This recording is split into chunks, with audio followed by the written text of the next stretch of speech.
प्यारे बच्चों, आज की इस वीडियो में हम देखेंगे आयत का और वर्ग का फार्मूला बनाना। क्योंकि आयत का क्षेत्रफल और परिमाप और वर्ग का क्षेत्रफल परिमाप का फार्मूला याद रहेगा तभी हम मैथ को सॉल्व कर सकते हैं। तो पहले देखते हैं आयत का फार्मूला ज्ञात करना। आयत में आमने सामने की भुजा को आयत कहते हैं। इसके सामने की भुजा ए है और इसके सामने की भुजा ए है, यानी कि जितनी लंबाई इसकी रहेगी उतनी लंबाई भी इसकी रहेगी। इसको हम लोग लंबाई से इंगित करते हैं एल से, और इसको कहते हैं चौड़ाई, जिसको बी से इंडिकेट करते हैं ब्रेथ। मानो कि ये है 10 ए 5, तो ये भी 10 और ये भी 5 हो जाएगा। तो पहले हम परिमाप निकालने का फॉर्मूला बनाएंगे। परिमाप में होता है लंबाई है, हमारे पास 2 लंबाई है, तो हम लिख देंगे लंबाई जोड़ लंबाई, और उसके बाद इसमें चौड़ाई और चौड़ाई है। परिमाप चूंकि चारों चिन्हों का योग होता है तो इसमें हम लोग लिखेंगे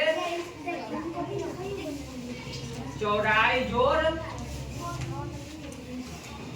चौड़ाई। इस तरह से 2 लंबाई और 2 चौड़ाई हमारे पास है। तो हम लोग क्या करेंगे कि इसको एल जोड़ बी जोड़ बी से इंडिकेट करते हैं, यानी हमारे पास 2 चीजें हैं, इसीलिए हम लोग 1-2 बाहर ले लेते हैं और लंबाई जोड़ चौड़ाई हमारे पास परिमाप का फॉर्मूला बन जाता है।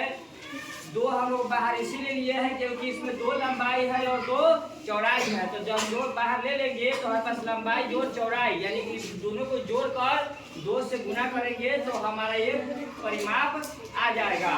उसके बाद होता है क्षेत्रफल। क्षेत्रफल होता है इसके अंदर का जगह, इसके अंदर कितना जगह है इसी को क्षेत्रफल कहते हैं। तो इसको क्षेत्रफल निकालने के लिए फॉर्मूला होता है लंबाई गुने चौड़ाई, लंबाई गुने चौड़ाई, यानी कि इसके लंबाई और चौड़ाई को जब गुना कर देते हैं तो इसके अंदर का भाग हमें पता चल जाता है। तो इस तरह से परिमाप और क्षेत्रफल का फॉर्मूला हमने सीख लिया। और आगे देखते हैं, यहाँ पर दिया हुआ है वर्ग।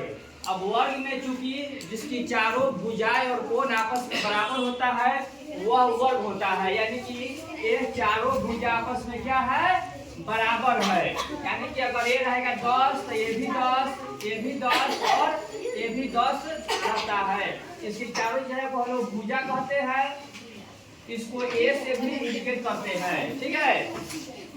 यानी कि अब परिमाप निकालेंगे वर्ग का। वर्ग का परिमाप क्या होता है, हमारे पास 1 2 3 4 यानी 4 चिन्ह है, इसीलिए 4 लिखते हैं। और परिमाप होता है चारों चिन्हों का योग, यानी कि हमारे पास भुजा है, यानी कि इसको भुजा लिखते हैं। भुजा मतलब होता है चिन्ह, चिन्ह मतलब भुजा, और उसको ए से इंडिकेट करते हैं, यानी कि इसका परिमाप निकालने के लिए 4 गुने भुजा लिखेंगे। उसके बाद इसका क्षेत्रफल।